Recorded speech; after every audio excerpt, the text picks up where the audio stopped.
Welcome to a very unique CXQA Live from ICMI. And we're here with our friend Jeremy Watkin from Number Barn. Glad to have you.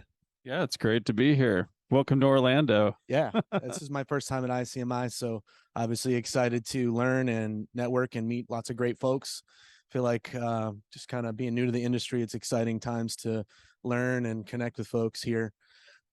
So we're here at ICMI, but today we're really making a pretty special, unique announcement about an idea for a new metric. The current metrics in our industry measure agent performance or customer satisfaction. You know, you think of CSAT or AHT, NPS, first call resolution, that type of thing. But that leaves a gap when it comes to integrating the voice of agents or VOA. And we are going to start using VOA as a hashtag and as a thing. It's a thing now. Yeah, I like hashtag VOA. Hashtag VOA. I think it'll be good. Jeremy says it's official, so it's official. But we're really hoping to address this gap that is left with the other metrics when it comes to integrating the VOA, the voice of agents, into decision making. That is really pretty critical. So when we think about the dynamics that play into all of it, we've got that huge gap, right? So businesses don't make decisions without a business case, you know, and metrics are a key part of that business case. And the current labor realities on top of that really require us as an industry to understand the VOA, the voice of agent, now more than ever. If we're going to go up and actually attack this hemorrhage that's going on with the cost of training and rehiring and all the things that happen that we're going through as an industry, we really need to understand the voice of the agent. We really need to make the voice of the agent something that we can measure and understand, and there's just a gap there. So the ASAT idea, agent satisfaction metric concept, is one that seeks to do exactly that. So with the voice of the agent being captured with 6 subdimensions, which is what we're trying to do, those 6 subdimensions roll up into a master metric that allow for the agent's data to be recorded and understood in context.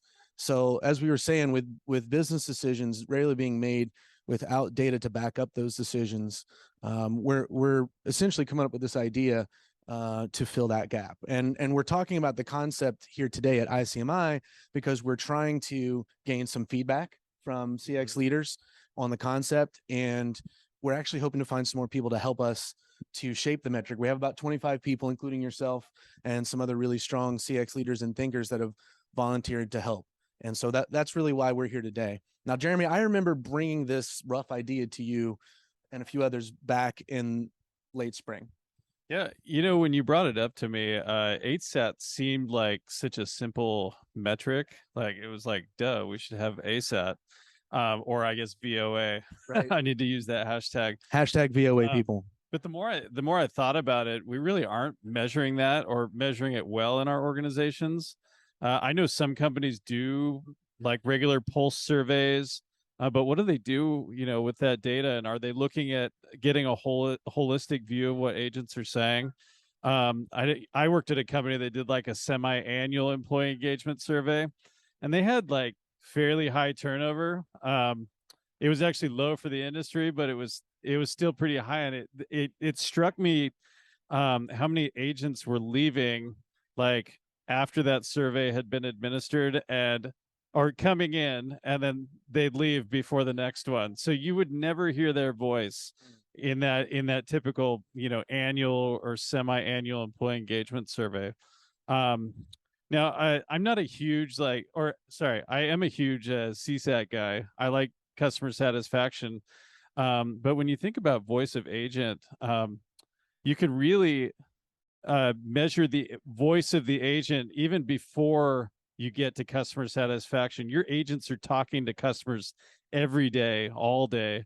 And when you think about a good customer satisfaction response rate, ours is like 15 to 20%. I've seen a lot lower too. Mm. That means you're only hearing from 15 to 20% of your customers.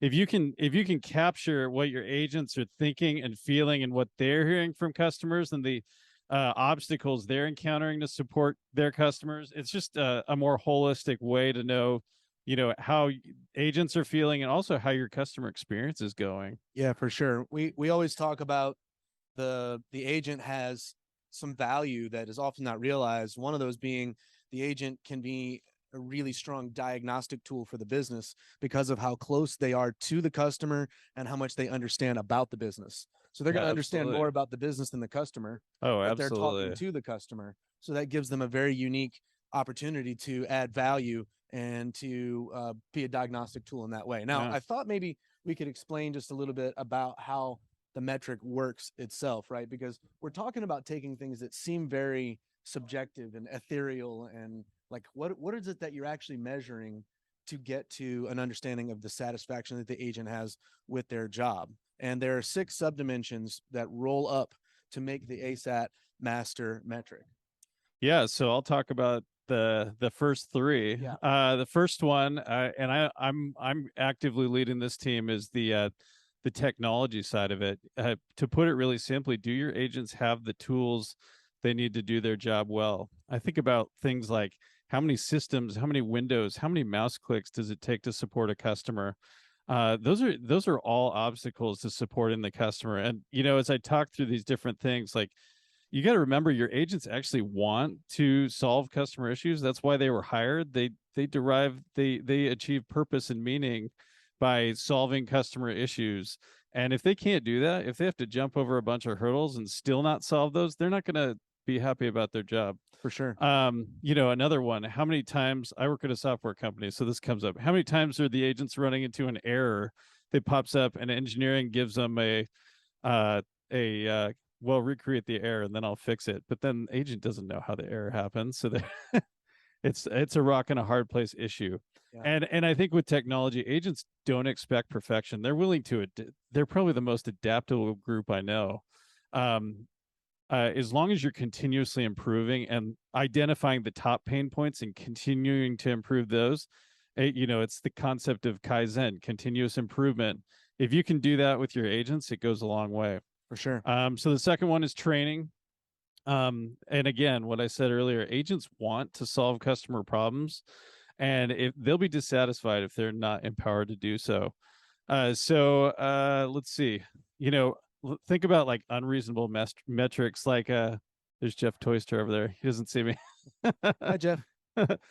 Think about things like average handle time. It's a metric that contact center leaders love to like hammer on their agents to improve. But if you're hammering on that without giving your agents the tools and training to actually improve their AHT, like you can make gains in AHT, but don't just tell them to talk faster. Don't tell them to click all those buttons faster. Empower them through tools and training. So that goes back to technology too, obviously. And we definitely, if you can identify those training gaps, it's going to go a long way toward improving agent satisfaction. Mm-hmm. So the third one is product. In my contact center, we ask our agents to tag a ticket, and anytime a product can't do something that the customer is asking for, it might be a bug, it might be a feature request, it might be an opportunity to upsell or cross sell service. But how many times are agents having to make up for product deficiencies? How many times are they having to think outside the box because the product doesn't do something? How many times do they have to watch a customer go out the door, go leave for a competitor because the product doesn't do something?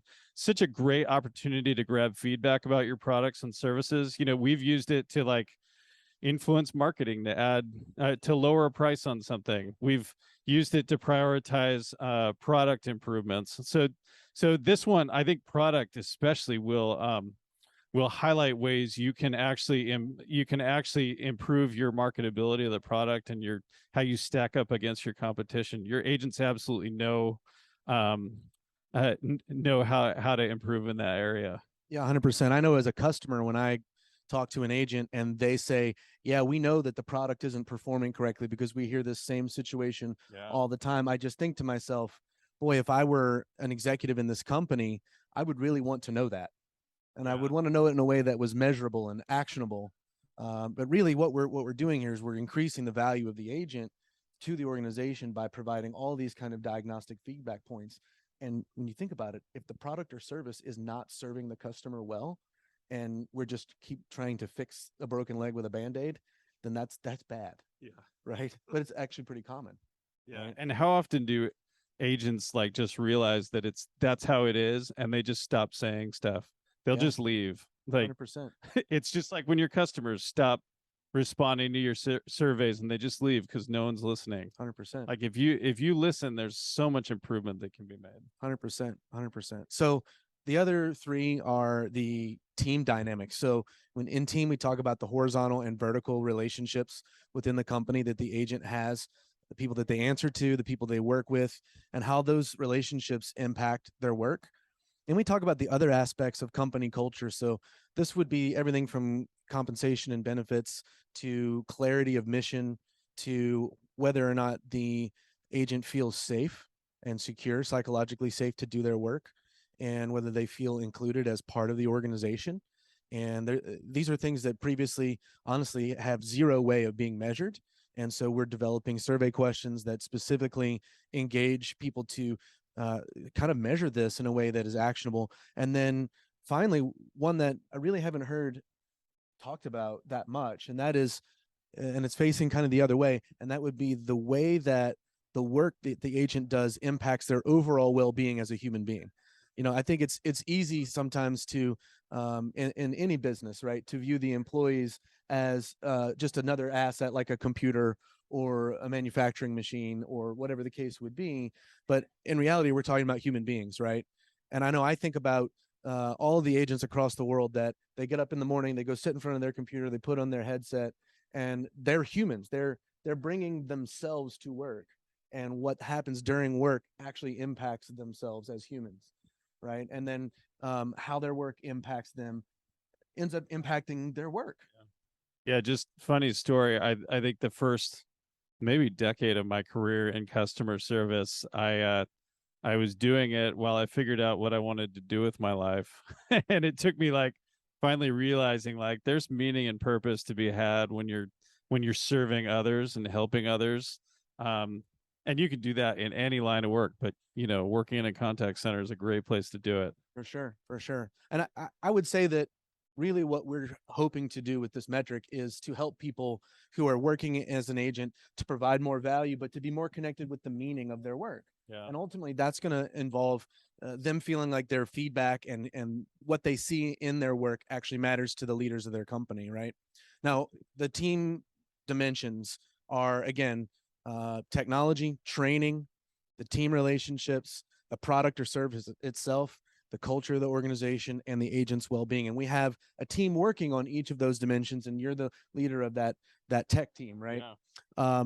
Now, the data from ASAT, this is key part of the concept, is actually owned by the agent and not by the company they work for. Now, the company accesses that data and is able to create actionable analysis because the agent is motivated to participate. They know that the data that they're submitting within the ASAT metric program is not controlled by their company, but it's standardized and it's collected objectively and presented for the company to make analysis out of it. But the company itself is not creating the questions. The company itself is not creating the data itself or really having any access to it until it's at that point of presentation. And companies that really want to maximize their agents' value and want to know what's really going on inside the minds of their agents will gain insight into that perspective, and they're going to be able to amplify the VOA, the voice of the agent in that context. And there's really correlative data that can be measured there that will impact business decisions and business outcomes in new and exciting ways. And that's what we're excited about here. Now, we really want to hear from you CX leaders on this idea. We'd like to know your thoughts about the overall metric, about the 6 dimensions. And we're going to be posting a brief slide deck that kind of covers what we've talked about here live on the show, as well as a form that you can use to sign up to help us with the metric on the Vistio and CXQA Live social channels, as well as my own personal LinkedIn and Twitter. And I'll tag you in that stuff too, Jeremy. Awesome. Now, next Tuesday at noon Eastern, we're going to be looking back on some of the cool things that have been happening here at ICMI. But if you've joined us here today, you heard it here first. ASAT is a thing. We're going to work on it. We're going to tweak it, and we want to have your voice be included in it. So if you're here at ICMI, definitely want to meet you. And if not, thanks for being a part of this webinar today. Have a great Tuesday.